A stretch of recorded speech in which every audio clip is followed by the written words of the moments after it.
नमस्कार, स्वागत है आपका न्यूज़ लॉन्चर पर। मैं हूं अशोक वानखड़े। लेकर आया हूं आपका अपना कार्यक्रम द एक्स-रे। अमित शाह हाल ही में मुंबई के दौरे पे आए थे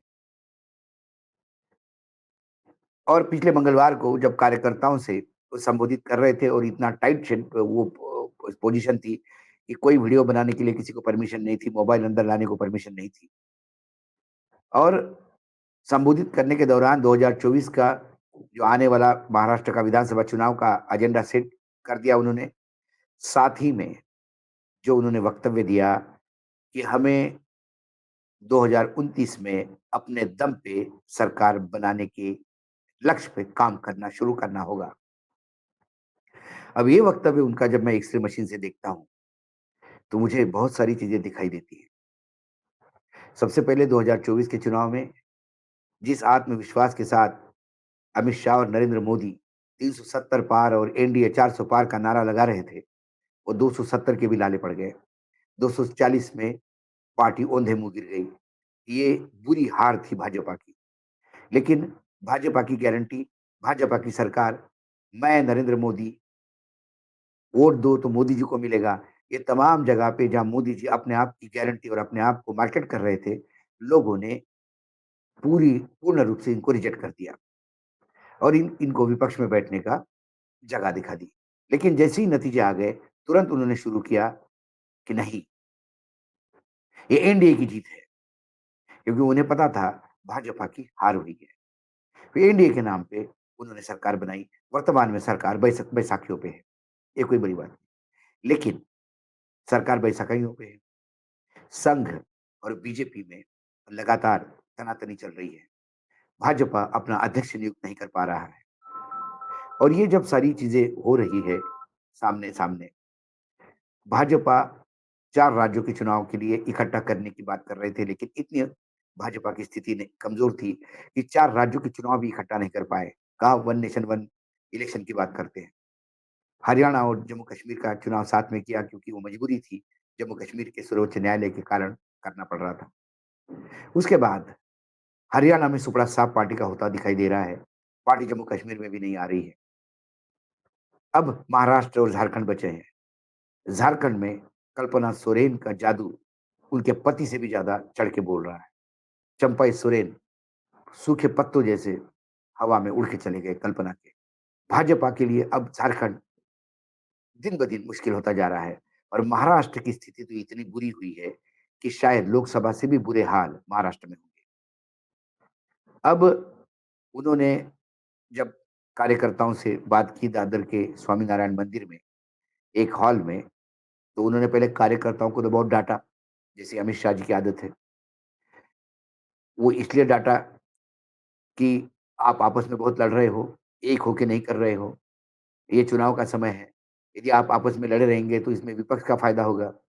कृपा करके एक हो जाइए। मैं बिल्कुल विद्रोह सहन नहीं करूँगा, मैं इनडिसिप्लिन सहन नहीं करूँगा। फिर आगे उन्होंने कहा कि कार्यकर्ताओं से बातचीत करते हुए मुझे बहुत खुशी होती है। मेरा अनुभव रहा है, इस देश का कुछ चुनाव राजनीति की दिशा तय करते हैं। महाराष्ट्र का चुनाव देश की राजनीति की दिशा और दशा बदलेगा। 60 वर्षों में किसी भी राजनीतिक दल ने लगातार 3 बार जीत हासिल नहीं की है। 2024 में महायुति की जीत पत्थर की लकीर है। महायुति की सरकार आएगी ही, लेकिन अपने भाषण के दौरान जो मैंने कहा जिसको एक्स-रे के लिए लिया मैंने, वो था 29 में अपने बलबूते पे हम सरकार बनाएँगे। अब सवाल ये है कि अमित शाह ने एक बड़ा प्लान तो बना दिया। अमित शाह 2029 के चुनाव के लिए अपने बलबूते पे लाने की बात कर रहे हैं। तो ऐसे में जो 2024 में एनडीए के गठबंधन दल है, उनको समझ में नहीं आ रहा है कि 2029 की प्लानिंग यदि अपने बलबूते पे आने की है, तो फिर हमारी जगह कहाँ है? अमित शाह जिस ताकत के साथ बोले कि महाराष्ट्र की राजनीति, देश की राजनीति की दिशा तय करते हैं और यकीनन होगा, महाराष्ट्र में करारी हार होने के बाद शायद अमित शाह या नरेंद्र मोदी दोनों में से किसी को एक को इस्तीफा देना होगा। जो प्रेशर संघ पे बढ़ रहा है, कार्यकर्ताओं का, जो संघ का प्रेशर भाजपा पे बढ़ रहा है, वर्तमान नेतृत्व पर, वो ऐसा अध्यक्ष चाहते हैं कि जो इनको नकेल डाले। लेकिन प्लानिंग 2029 की हो रही है। अब सवाल ये उठता है कि 2029 में यदि बीजेपी अपने बलबूते पे सरकार बनाएगी, तो फिर महाराष्ट्र में भी अपने बलबूते पे बनाएगी। तो बेचारे अजित पवार और एकनाथ शिंदे कहाँ जाएँगे? बैसाखी जभी भी आदमी का पैर फ्रैक्चर होता है, तो वो बैसाखी पे आ जाता है। लेकिन जब प्लास्टर उतारता है और अपने पैरों पे चलने लगता है, तो बैसाखियाँ उठा के फेंक दी जाती है। महाराष्ट्र में ऐसे ही हालत कुछ इन 2 दलों की है। अजित पवार की तो स्थिति अभी भी इतनी खराब है कि उन्हें समझ ही नहीं आ रहा है कि एनडीए गठबंधन उन्हें चाहता या नहीं। राज्य स्तर के यूनिट पर, संघ के स्तर पे यूनिट पर लगातार उनको नकारा जा रहा है। और यहाँ पर जहाँ तक अमित शाह जी का सवाल है, अमित शाह दोनों को बराबर नए-नए प्रॉमिसेस और लॉलीपॉप देते रहते हैं कि आप चिंता मत करो, एकनाथ शिंदे मुख्यमंत्री आप ही बनोगे। दादा को लॉलीपॉप दिया जाता है कि दादा चिंता मत करो, आपका इसमें भला होगा। आप बिल्कुल साथ में रहेंगे और साथ में मिलके काम करेंगे। और स्टेट यूनिट साथ में काम करने को तैयार नहीं है। जिस हिसाब से आपस में सिर फटबोल हो रही है, उस हिसाब से मुझे नहीं लगता कि विधानसभा में भी वोट ट्रांसफर होगा। लोकसभा में तो देवेंद्र फडणवीस ने खुद माना कि भाजपा को शिंदे और अ, एनसीपी का वरना अजित पवार का वोट ट्रांसफर नहीं हुआ। गडकरी ने भी बोला कि हमारा वोट ट्रांसफर नहीं हुआ बीजेपी को, क्योंकि जो वोट बैंक है, जो मतदाता है राष्ट्रवादी कांग्रेस का, वो बीजेपी उसके लिए शत्रु नंबर 1 है। वो कैसा ट्रांसफर होगा? नेता ट्रांसफर हो सकते हैं, क्योंकि उनके अकाउंट में हो सकता है कुछ ट्रांसफर हो गया हो, लेकिन मतदाता ट्रांसफर नहीं होता, क्योंकि मतदाता इमोशनल से जुड़ा होता है, मतदाता विचारधारा से जुड़ा होता है। उसी विचारधारा वाली बीजेपी में भी अजित पवार जैसे भ्रष्टाचार के आरोपी नेताओं को सहन करना, ये उनके जान पे आ रहा है। तो कुल मिलाकर यदि अमित शाह ये सही कह रहे हैं कि महाराष्ट्र के नतीजे देश की दिशा तय करेंगे और यदि महाराष्ट्र बीजेपी बुरी तरह से हारती है, तो फिर 2029 के पहले ही क्या ये दोनों गुजराती वापस गुजरात चले जाएँगे? सवाल ये है। एक्स-रे से जब मैं देखता हूँ, तो मुझे बिखरती हुई बीजेपी दिखाई देती है। जब मैं एक्स-रे से देखता हूँ, तो मुझे वो लकीरें दिखाई देती है एकनाथ शिंदे और अजित पवार के चेहरे पे कि 2024 में हमारा क्या होगा यही पता नहीं, 2029 में तो हमको लगता है हमको पूर्ण रूप से गायब कर देंगे। तो 2029 में यदि अपने बलबूते पे सरकार बीजेपी बना रही है और पूरा रोड मैप उसके लिए प्लानिंग हो रही है, तो नीतीश कुमार की यहाँ जगह कहाँ है? फिर चंद्रबाबू की जगह कहाँ है? फिर पासवान क्या करेंगे? फिर अनुप्रिया पटेल क्या करेगी? ऐसे कई नाम हैं जिनके जिनके अपने राजनीतिक भविष्य पे लगातार प्रश्न चिन्ह लगेंगे।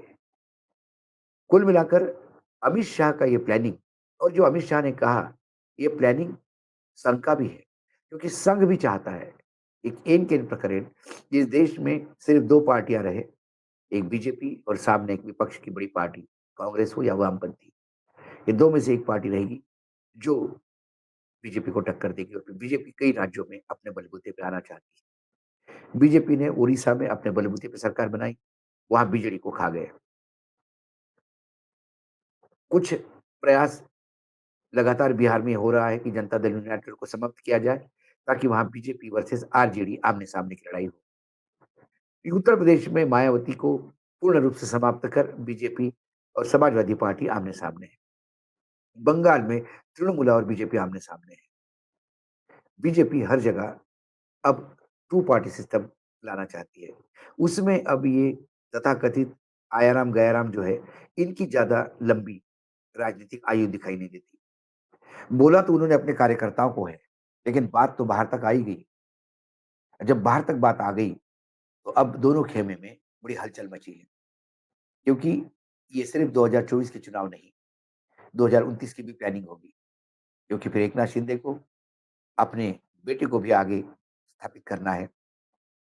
अजित पवार को अपने बेटे के हाथ में फिर अपनी पार्टी की बागडोर देनी है, विरासत देनी है। तो जब ये लगातार उनका प्रयास चल रहा है, उसके बीच में जब आपका मेजर पार्टनर ये कहे कि हम अपने बलबूते पे लाने का प्रयास करेंगे और प्लानिंग करेंगे, तो उस प्लानिंग में ये लोग कहीं नहीं। कुल मिलाकर आज अमित शाह ने बता दिया कि ये लोग स्टॉप गैप अरेंजमेंट है, स्टेपनी है, गाड़ी पंक्चर हो गई, स्टेपनी लगा दी। जैसे ही पंक्चर वाला मिल जाता है, स्टेपनी फिर पीछे चली जाती है। ये मैं एक्स-रे से विस्तृत रूप से देख पाता हूँ। आज एक्स-रे में इतना ही। कल फिर आता हूँ किसी विषय के साथ, तब तक के लिए नमस्कार। देखते रहिएगा न्यूज़ लॉन्चर।